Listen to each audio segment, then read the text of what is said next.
welcome to a new episode of Showing Up Solo. These days, it's not enough to be a small business owner.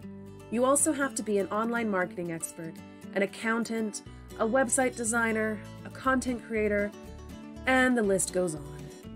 You know how important marketing is, but if you're spending all your time selling your services, how will you have any time left to actually provide them? That's where Showing Up Solo comes in. Showing Up Solo is a video podcast giving you the ins and outs of online marketing from solopreneurs just like you. Tune in every other Wednesday for easy to implement advice, guest experts, and plenty of food analogies. Thanks for tuning in, and now, on to the main episode.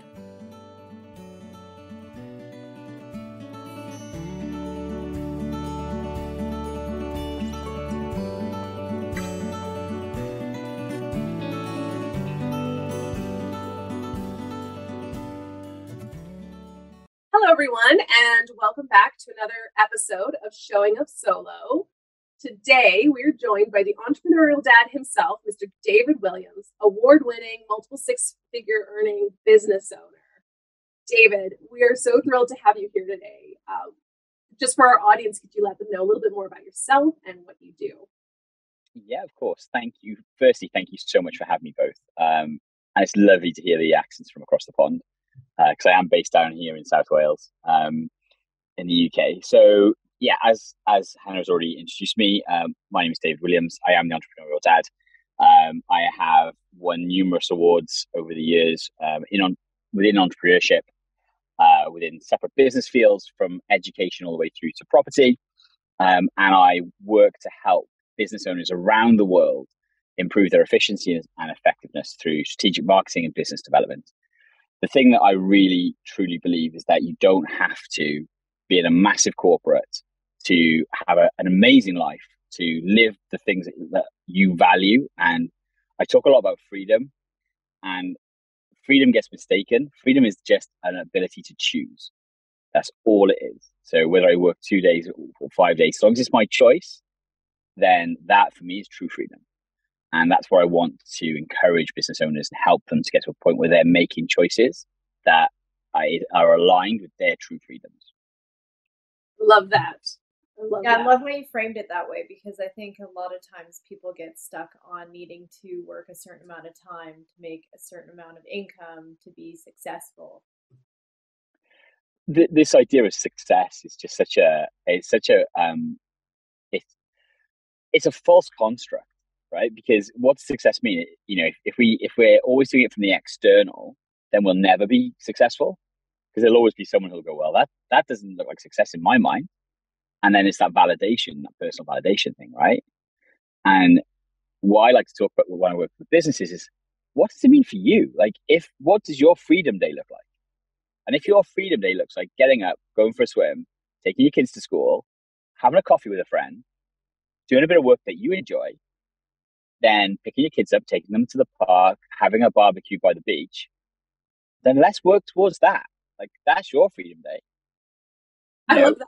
I love that. Like, for me, like, success is working because I want to, not because I have to, you know? Yep. And that, like you said, it's a choice that I choose to have a business and to be a business owner, and I choose to work, and I can always choose not to.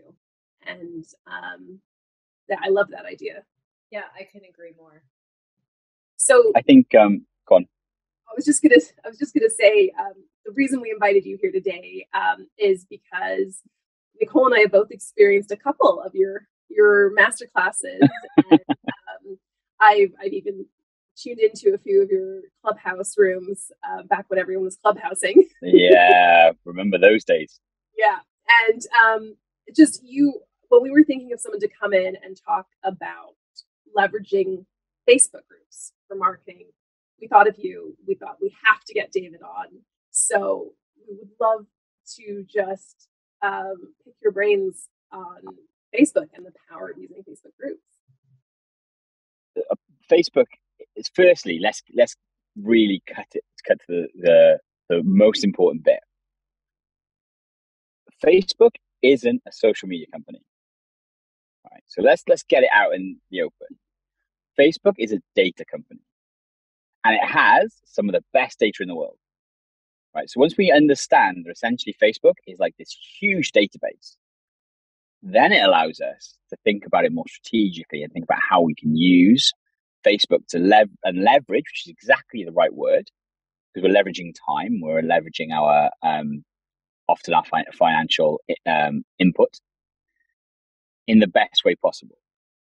And the great thing about Facebook being a database is that whilst it is this huge collection of data, what they've done really well is they've overlaid this beautiful interface. So like just like Apple does and Microsoft does with their UI, like how you use it. Facebook just did a really good job of placing this beautiful user interface over this awesome database.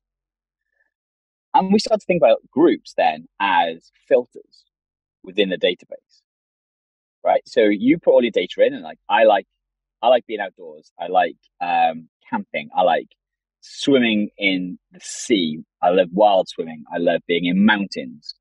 And so I've kind of ticked all these boxes, right, in the database. And now I can filter and find groups of other people who also tick those same boxes. And we create our mini communities. And that's what Facebook does amazingly well. It gives us an opportunity to create community. And so I was saying to you guys before we got on air, and I was stopped by Hannah. You need to tell people this. Don't waste the really good analogy. It's really good. We love magic. Yeah. So Facebook groups are just like the community hall, community square of old, where you had the person inside. I said, the person who would be like, they'd be selling the fruit over here, and someone else would have the haberdashery, and someone else would be the shoemaker, and all these people would interact. And the value of that marketplace wasn't any of the individuals; it was bringing all the people together in one place, so that they could trade, so that they could talk. And a lot of the power of Facebook groups is not so. I'm not a religious person, but if you hear the expression, God gave you 2 ears and 1 mouth, listen twice as much as you speak, right? Never more true than when you're online.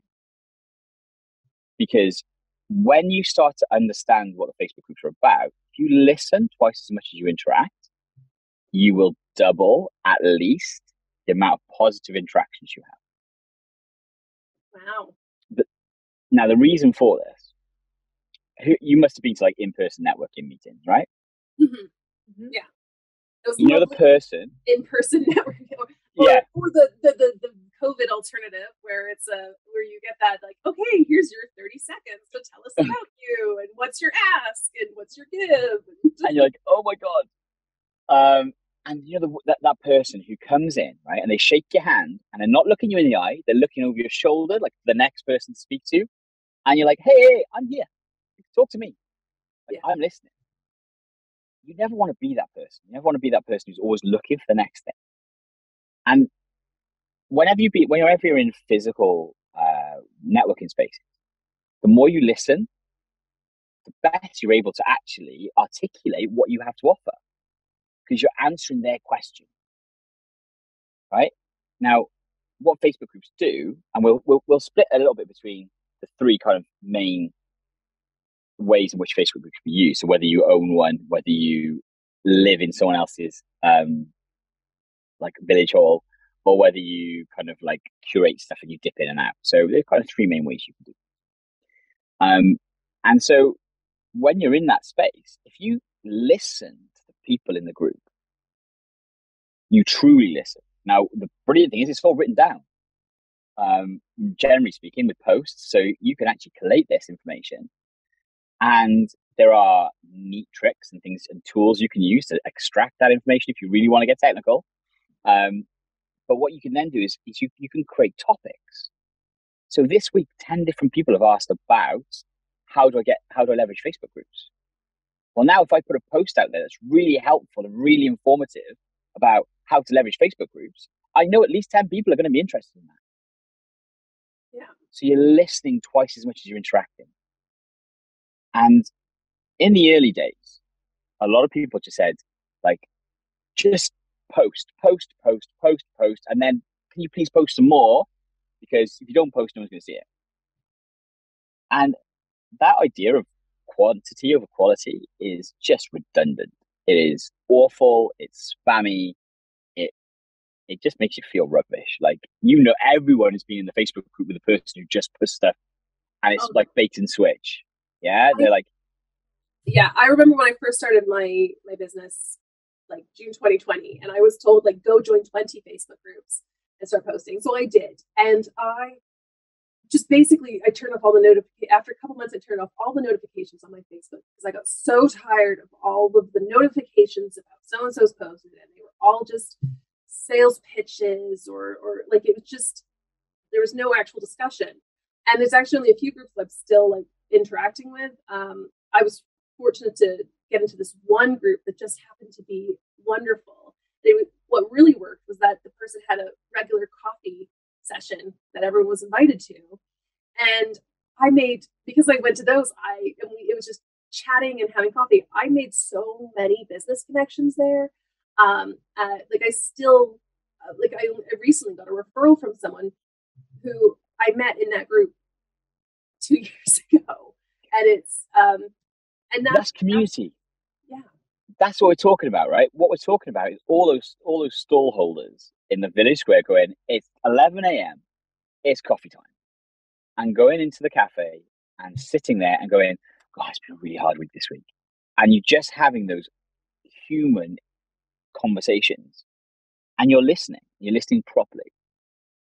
The challenge across all social media, I know we're talking specifically about Facebook here, but it is applicable, is the superficiality of it and the superficial nature of the relationships that we end up having.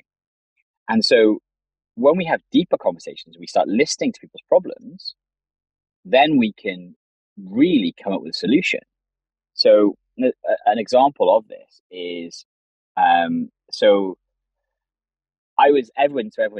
knows that most Facebook groups, if they're worth their salt and they're reasonably sized, will have one post a week.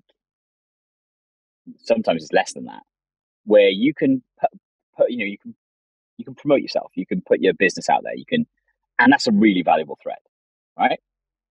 Now, once you've niched down, you understand who your market is, and you've got 5 or 10 of these really super active groups, they can be a source of your leads week in, week out. But you've got to remember and you've got to prep, right? What most people were doing, and this is me included, was I'd put it on a spreadsheet and then forget about it. And so I went, there's a solution here. So I created a wrote a little bit of code that automatically populates those groups into your calendar each day, each morning, with a link. So, and it started really rustic. It was like super rustic. I was just like, I've got a bunch of groups that I've been using. I did those. And then someone said to me, well, could you do it for like, I sell into my perfect avatar are mums 25 to 35, like first time mums. Like, yeah, there are some awesome groups that we could do that with. So then I built that. I was able, and this is like a $7 or £7 a month subscription. So you just subscribe, you link your calendar, and every day you get this little notification. It tells you what groups post it. But the reason that started was because I listened first. I'd have all these people say, "Oh, I never remember to do that." Like I built a spreadsheet, but the spreadsheet's out of date. Or people would give them away as freebies. Like, this is the top 100 mum groups to be in. But it was never updated, and it was used like ad infinitum for the last 3 years. So they're out of date and they're not used, the days moved or something. And so I listened first and then built the solution around it. And if we do that within our businesses, because we are there to serve. Like, as a business owner, if you think that you're the top dog, no way. Like, you are there to serve. And if you serve your community well, they reward you by being advocates, by paying you, by it's just the fact that money is an exchange of value that we in the Western world see as offering fair exchange, right? So they give me their £7, I give them this. It's a fair exchange. Now, imagine being able to do that and have this fair exchange that's happening, because all you did was listen intently into those 10 groups. That's all you did. Wow. And if you find, sorry, so it's like, it's a, when we're in other people's spaces, we've got to be really respectful. And what's the biggest thing you're taught as a kid to be respectful? Listen. Don't be the guy who's jumping in there going, oh, I know everything. Like, don't be that guy. There are plenty of examples of those people out there. Be that person who serves, be that person who listens, then serves, because you will ultimately be the one who's respected the most. Yeah. That's excellent. Frame it that way. I think a lot of people feel that they need to go into these groups and post and post and post and post. And it's like you said, it's really knowing who your target audience is by listening and knowing what they're looking for. So it's really forcing yourself to take a step back and wanting to learn more. And that's it, right, Nicole? That's it. Wanting to learn. Mm-hmm. And being flexible enough to change. So we talk about marketing. What marketing does is it holds a mirror up. It says, I hear you, this is what you're telling me, and this is the solution. In nuts and bolts, right? That's what we do. So when we market to people, we go, I hear that you're really thirsty. I get it. You're super thirsty. And you want something that's refreshing and tasty and maybe gives you a little bit of a buzz. Here's Coca-Cola. That's what marketing does. It identifies a problem, it agitates a little bit, and then it provides a solution. Yeah. But how do you identify the problem if you don't listen? Yeah, and I think that's the thing. People often neglect market research, and being inside a Facebook group is just market research, and people are doing the market research for you. You just have to be there to watch it. And that's the thing, people they make it so complicated. So I had a client, and I said they were in a really odd niche. And I said, okay, all I want you to do is go identify 5 Facebook groups where these people hang out, right? Let's go do that. And then in the Facebook group, there's a search tool. So they make it even easier for you, right? So I want you to search. So you with your customer base, what's a problem that's come up? He told me, put that in the search bar. You put it in the search bar, and he found 20 posts about that issue, right? Great. So let's take all of that in. Let's work out what the key points of the problems are, because they're all slightly nuanced, but there are key themes. Right. Now you're going to write a post that addresses each of those points, clearly defined, and you're going to post it. I don't want you to put any call to action. I don't want you to do anything. Just post it. And post it and do that for the 5 groups. They'll all be slightly nuanced, so do it for those groups. And 2 weeks later, you went, I've had 10 leads. And I went, you've had 10 leads from that one. He said, I had something like, he had 70 or 80 comments and he had 10 leads because he listened and he served. And the thing about Facebook being this big data platform means that you're not worrying that it's only every 10th person that walks past is your avatar, your ideal, they're all there. Like, this is, so we the mums groups, they're all mums. They're all first time mums between 25 and 35. Like, if you can't get it right in that pool, maybe it's time to up sticks. Because you're not having to, we're not talking about billboards where we're like, you stick a billboard up and you're hoping that someone walks past that's interested. You know that they're going to be interested.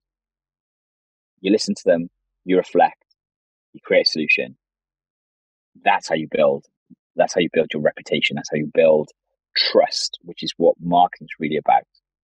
And so for me, being in other people's spaces and being really respectful and being really helpful and serving.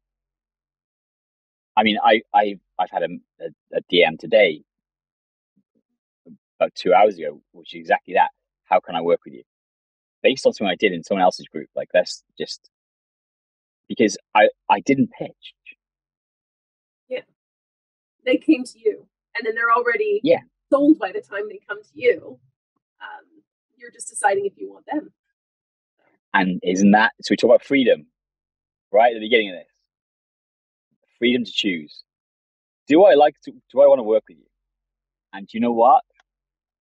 That transformed the way in which I ran my businesses. When I could say, do you know what? I don't want to work with you.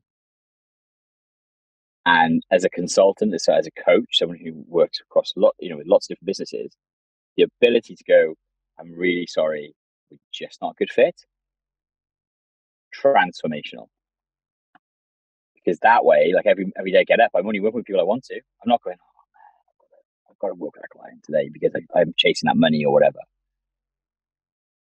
It is liberating. Yeah. Have my hamster wheel just like I know you can just processing. Now, David, you have a very interesting story about Facebook groups and ferrets. I do indeed. Share. I was part of that one. Yes, so okay.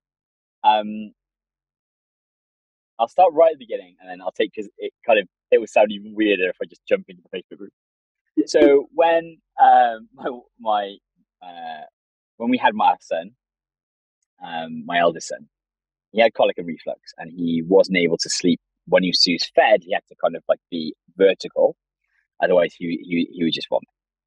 And so my ex-wife and I, we would take it in shifts of an evening. So I would do the 8 p.m. through 12 p.m.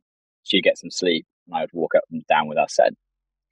And I've always been entrepreneurial, and I'm really, really bad. If someone says to me, "Bet you can't do that," it just always, riles me. I'm like, okay, I'm going to see how I can. Call it stubborn Spaniard in me. And so someone said, I bet you can't write a book about a subject you know nothing about. By Monday, publish on Amazon and start selling. Like, I can do that. This is a Friday.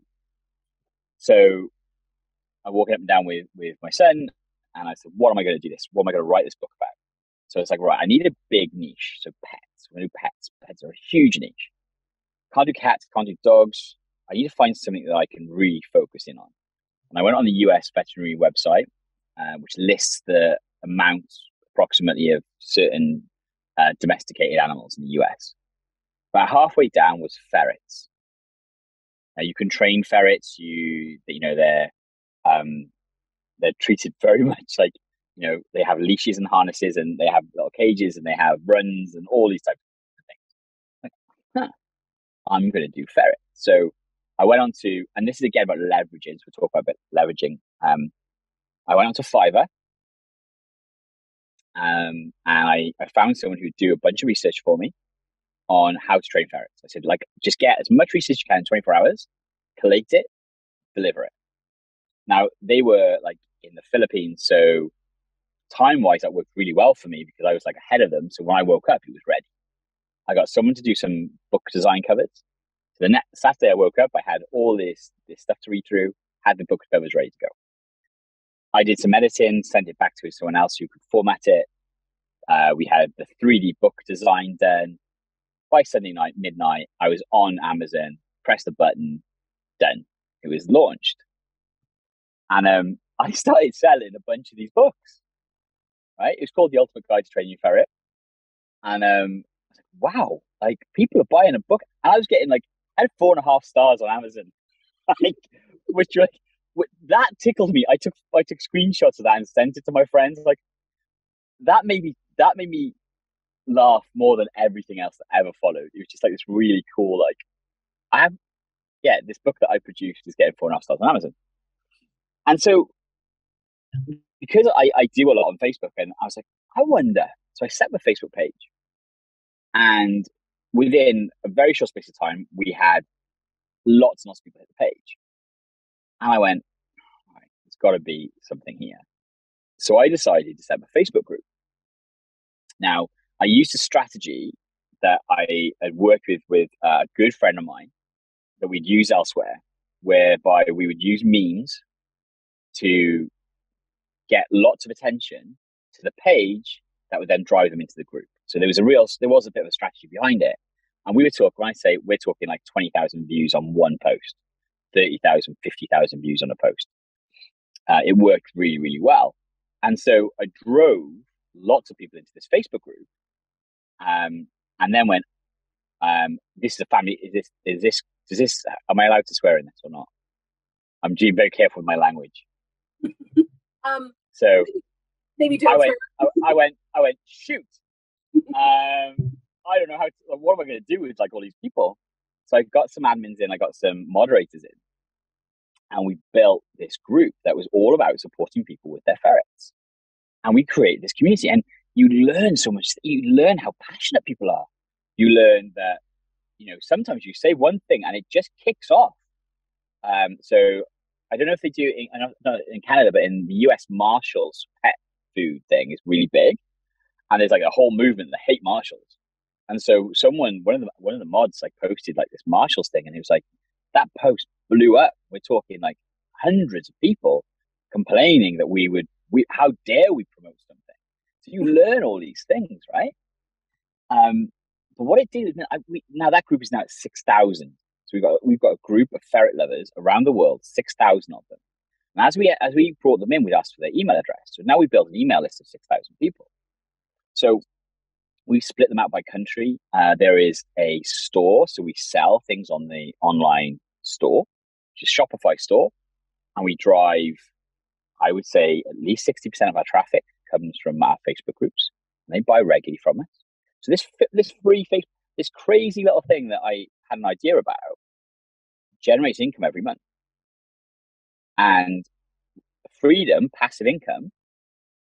I don't do anything. There's a VA in the Philippines who deals with shipping and handling and any issues with suppliers. The mods and the admins deal with the group. It really is light work. It's not easy. So I often say to people when they go, "Oh yeah, but how you did that," and it's simple, not easy. The principle is simple. The application means you've got to work. You've got to get off your butt and work. But if you follow the principles, the simple principles, you can apply this to absolutely anything. Like if you're in a niche where like pets is huge, but I was helping someone. They said, so again, going back to this £7, $7 a month kind of subscription, I was like, they have a dog grooming business, right? So I said, right, we're not going to do dog grooming. I want you to tell me exactly how hard it is to cut a poodle. Because poodles are particularly difficult to groom. Mm-hmm. And so we built a little group. It's not massive, it's a little group, but it is all about poodle care. Now, anytime that she puts something in about a product that she's selling, she's got 600 people who pretty much 10% on, again, across stats will buy. So she knows that every time she puts a product out, 60 people are going to buy. Now, if a profit margin is $10 on that, $600 every time she puts a post out. Yeah. It becomes really straightforward. And so when we say, well, you can increase revenue 2 ways, you can do more posts, so you can increase price of something. And by making sure we get the data, and then we go back to why Facebook is so important as a data center, by taking people's emails, we've also got a route into them via email. We can then use that data so we can push it back into Facebook and tell Facebook, hey, I've got all these users. These are their email addresses. So therefore, these are their profiles. Can you go and find me some people like them? And Facebook just goes into its database and goes, well, yeah, they purchase this much. They do this. They shop here. They do that. They do the other. These people are just like, now show my ads to them. And it is such a powerful tool then. Because all we're doing is we're just adding fuel to that fire. We're intensifying the heat. And we can take it anywhere we want to then. Yeah.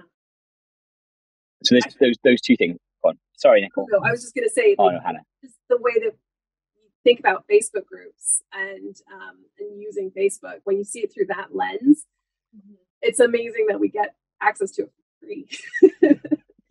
Well, but no, we're not free, right? And I'm happy. This is why it went. So this is an interesting conversation because we talk about freedom, and so many people went, I don't want to let Mark Zuckerberg have all my data, and you're like, well, then pay for Facebook. I'm happy that the data that I give out there, and when they turned over the ads thing with Apple, like there were so many people going, oh, that's great. I don't want to see see ads that mean nothing to you then. Like go back to billboard days. Because I would much rather see an ad that's relevant to me, is about things that I'm interested in, than see something that has no relevance whatsoever. And I don't understand how people can fundamentally not understand that. Like they don't get that. I'm happy to have the ads because I know they're targeted. Generally speaking, they're pretty accurate in my experience, for the things that I look at. I'd much rather see that than see an ad for like a product I'm never ever going to use. Yeah, it's I do understand how it can be a little bit. It's funny when I'm researching stuff for clients and stuff, and then suddenly my YouTube ads are. And it's funny when they get them wrong sometimes, because we were writing something for someone who specializes in helping deprogram diet culture. So my Google searches were related to that, and then suddenly my YouTube is showing me like diet programs and. But this is what incognito's for. Yeah, exactly. or Tor browser or anything else, right? So once you understand the ecosystem, then you get to play in it. Like understand the rules of the game. And I talk to clients a lot about this. Like you don't have to like the way it's done. Understand the rules of the game. And whether that's your own Facebook group, whether that's how you fish in other people's ponds, so that's about the respect thing, whether it's about how you leverage particular groups or you leverage your time within those groups, whether it's about the tools you use. So, there are lots of tools out there that you can collate data from. Now, Facebook doesn't like it, and you've got to be mindful. And I wouldn't sit here and tell everyone to go do that, but there are tools you can use to speed that process up. But the single biggest problem that I see with service-based businesses using Facebook is there is no strategy. Nothing.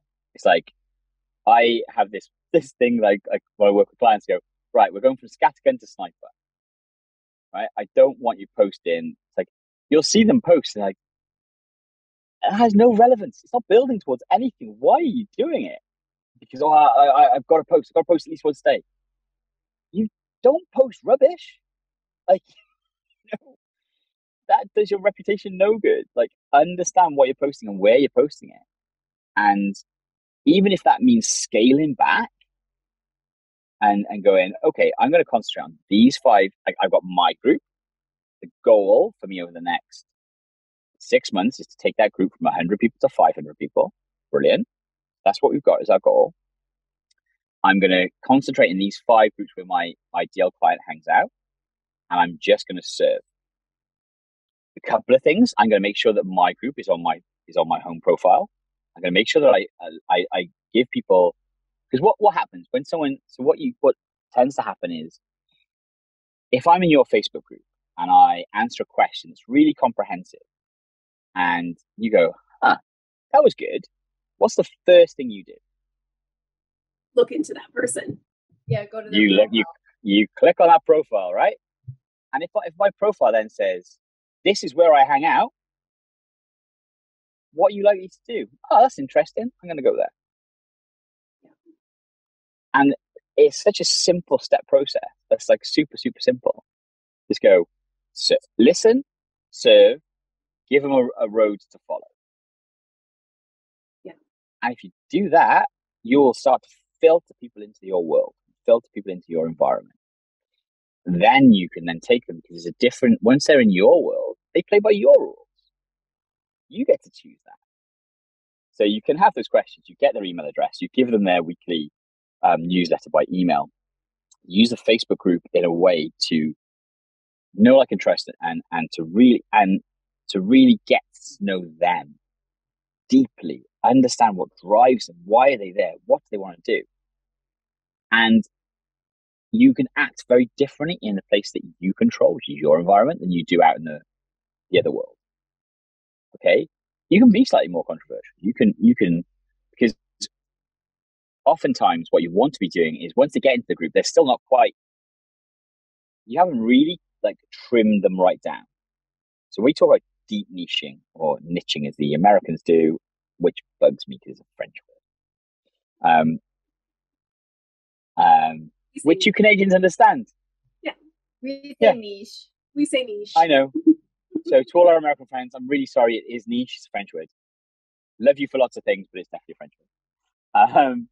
And so, like, go deep, and there'll still be a bunch of those people in your group who they may be in the wider group of people who are in your kind of avatar, but it's much easier. It's always going to be easier to sell services to people who are absolutely your perfect avatar. They got a journey, and you can use your email list to help them move along that journey, but much easier. So when you get to 6,000 people in a group like I've got, you can be pretty ruthless. So I gave that Marshalls example earlier.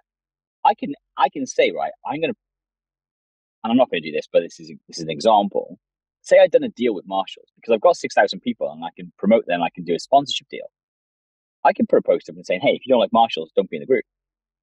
Now I get rid of all those people, but I know all the people that are in there are going to buy stuff from Marshalls. They're going to buy stuff from me. Okay, so it's a really extreme example, but you also don't want vanilla. You don't want people who are there around the periphery, because we already know that the algorithm doesn't show our posts to everyone. Yeah. So you don't want to minimize the chances of it being seen by the people you really need it to be seen by. So sometimes we've got to just cut the wheat from the chaff. Yeah, less is more. It's less is more. Like, be more specific and work smarter, not harder. And absolutely. So what you tend to find is you do this thing. So you build, cull. Build, cull. And that's great, because it's like the cream rising. You're serving what you are meant to serve to the people you're meant to serve it to. And that's when this sense of, because going back to our community square, when you fill it with just the right people, it's never a sale, because they love who you are, what you do, and they see you serve. And so it's never a big sale then. Like, so like the example of the guy who contacted me earlier, I've not sold to him. He approached me. I sent him a price. He sent the contract back. Like, there was no sale there, because we are so aligned in the way in which we're talking, that it never becomes that horrible. Okay, so this is what I charge, and this is what done. It's just done. Everyone's made up their minds already. So yeah. I think, David, we could talk about this all day. It's such a fascinating. I could. So you better ask me some really specific questions. Well, what I would love is what would be if for our audience who maybe are a little newer to really leveraging Facebook, who are new to the concept of it being a database, what would be like your key takeaway for them for this episode? Okay. Right. So if you're brand new, turn your computer off, turn your phone off, get a piece of paper and a pen. Let's go old school. Get as specific as you possibly can on who your avatar is.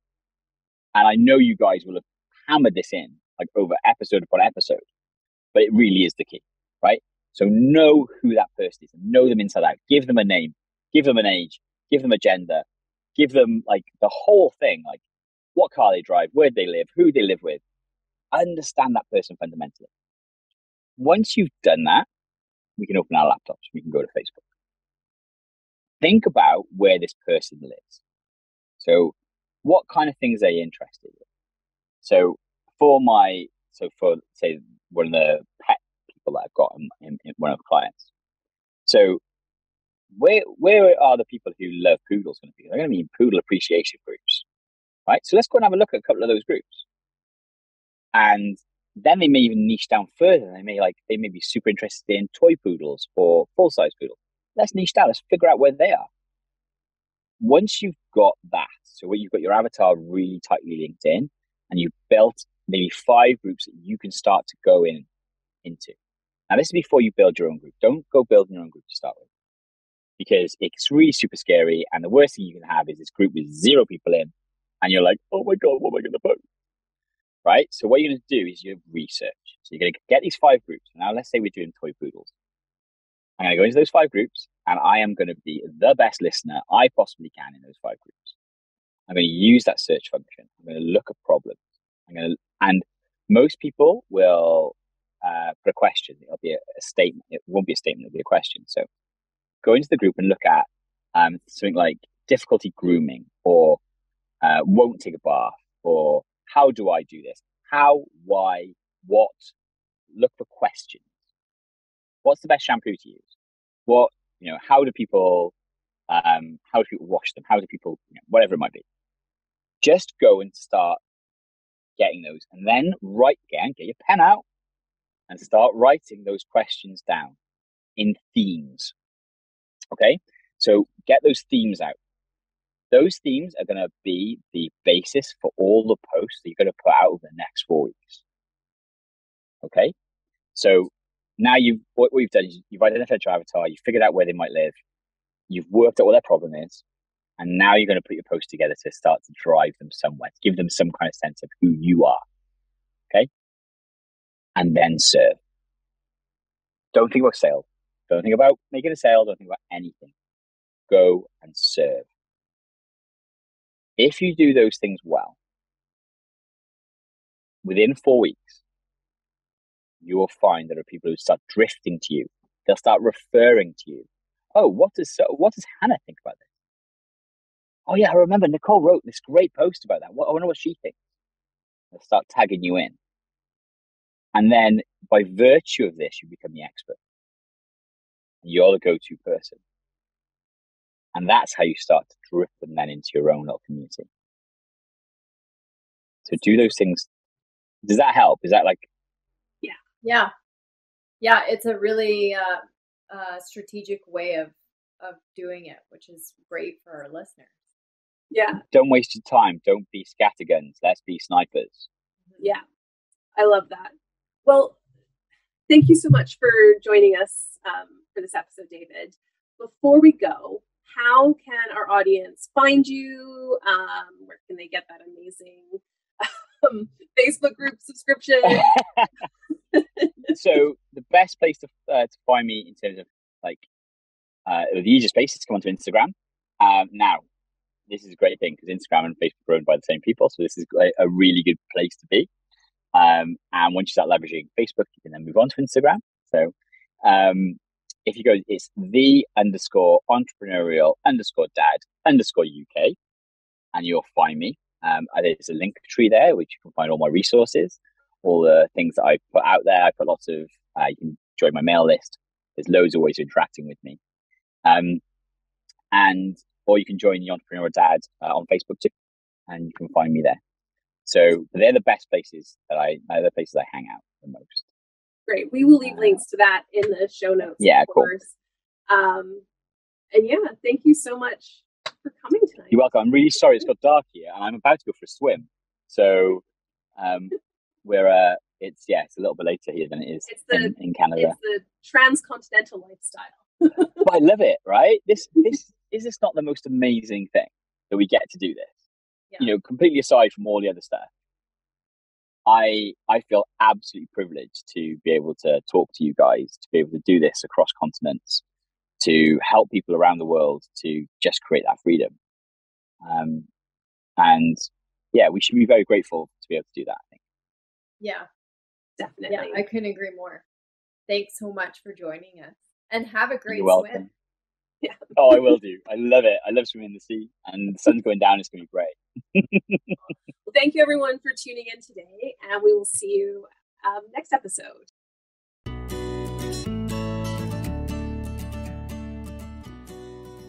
Thanks for listening.